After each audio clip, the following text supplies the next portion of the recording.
আমাদের মনটাকে, আমাদের বুকের ধুকধুকানিটাকে বাড়িয়ে দিয়েছিল যে সরকারি ডাক্তার যদি সরকারি হসপিটালে এত নৃশংসভাবে মরে যায়, তোরা লড়ে যা, এই লড়াই তোদের শেষ নেই, এই লড়াই তোদের T20 নয়, এই লড়াই আমাদের টেস্ট ম্যাচ।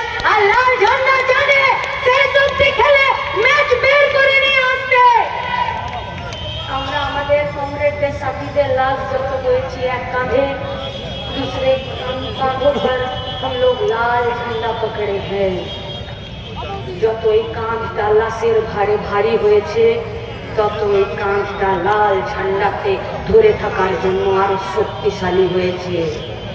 আমাদের কমরেডদের লাশ কাটা ঘর থেকে বের করে নিয়ে আসা, আমাদের কমরেডদের কাঁচা রক্ত মাংসের গন্ধ নাকে লেগে আছে।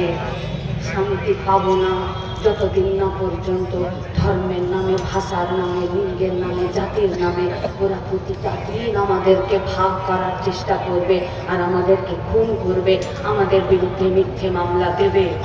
আমরাও জানি অক্লান্ত পরিশ্রম করে মাঠে দাঁড়িয়ে থেকে সেই লড়াইটাকে লড়তে। हाँ, कॉमरेड प्रकाश कारात बोले हैं इस हुगली जिला में भी और एक लड़कियों के साथ कुछ कांड ऐसा हुआ कि वो मर गए। चुप कान खोला रखुन, प्रत्येकटा दिन हमारे पाड़ाয়, আমাদের ঘরে, আমাদের বাড়ির পাশে এরকম ঘটনা ঘটছে। ভয় পাওয়ার দরকার নেই, ভয় পেয়ে গেলে শেষ। আর যাদেরকে ভয় পাওয়াতে হবে তাদের চোখের সামনে দেখিয়ে দিতে হবে যে ডর কে আগে জিত है, ভয় পাওয়া যাবে না। যেটার লক্ষ্যে লড়াই করতে হবে সেই লড়াইয়ে আপনাদেরকে তো আমাদের সবাইকে সাথে নিয়ে শামিল থাকতেই হবে। রবিবারের ক্রিকেট টেস্ট ম্যাচটা দেখেছেন? দেখেছেন ইন্ডিয়া পাকিস্তানের ম্যাচ? আমি অন্য কোনো কথা বলছি না, এখন तो सब समय बाल का खाल निकालने वाला बात है। बस वही काम के लिए कुछ लोगों का वेतन और सैलरी होता है। যেমন করে পরিযায়ী শ্রমিকদের অন্য রাজ্যে গিয়ে বেতন হয়, আর এখানে আমাদের রাজ্যের সরকার মুখ্যমন্ত্রী সে রেভিনিউ এনজয় করে উইদাউট রেসপন্সিবিলিটি। পরিযায়ী শ্রমিকরা হাড় খাটা খাটুনি খেতে তারা বাইরের রাজ্যে 10,000 12,000 বেতন নেয়, মাথা মাইনে পশ্চিমবঙ্গের বাজারে রোল হয় আর সেখান থেকে রেভিনিউ যাচ্ছে এই রাজ্যের সরকারের ঘরে। কিন্তু পরিযায়ী শ্রমিকদের জন্য এই সরকারের কোনো রেসপন্সিবিলিটি আছে? তাহলে আচ্ছা সে ভালোই আছে, রেভিনিউ আদায় করছে উইদাউট রেসপন্সিবিলিটি। ওরা বলে যে তোমরা কি করতে চাও? আমরা বলছি যে রবিবারের ম্যাচটাকে দেখে নিন।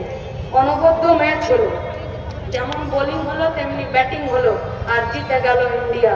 এটার থেকেও বড় ব্যাপার হলো বেশ কয়েকদিন ধরে বিরাট কোহলি অফ ফর্মে ছিল, রান পাচ্ছিল না, তার সেঞ্চুরিটা হলো আর ভারতের জিতটাকে নিশ্চিত করলো। ফিরে ওই কথায় প্রমাণিত হলো form is temporary, class is permanent. ক্লাসটা থাকবে, নীতিদের থাকবে, লড়াইদার থাকবে, সে জিতে আসবে। আসুন সবাই মিলে একসাথে জিতে আসার লড়াইয়ে মাঠে মাঠে মাঠে দেখা হবে তৃণমূল বিজেপির বিভেদকামী সাম্প্রদায়িকতার বিরুদ্ধে আর দুর্নীতি দুষ্কৃতিবাদ আর দাঙ্গাবাজদের বিরুদ্ধে। আপনাদের সবাইকে লাল সালাম, ধন্যবাদ, নমস্কার, প্রণাম জানিয়ে আমার কথা শেষ করছি। ইনকলাব জিন্দাবাদ। অভিনন্দন কমরেড মীনাক্ষী মুখার্জিকে। আমি দুটো কথা বলবো, শুনুন। প্রথমত আমাদের এখানে আজকের এই সভায় উপস্থিত আছে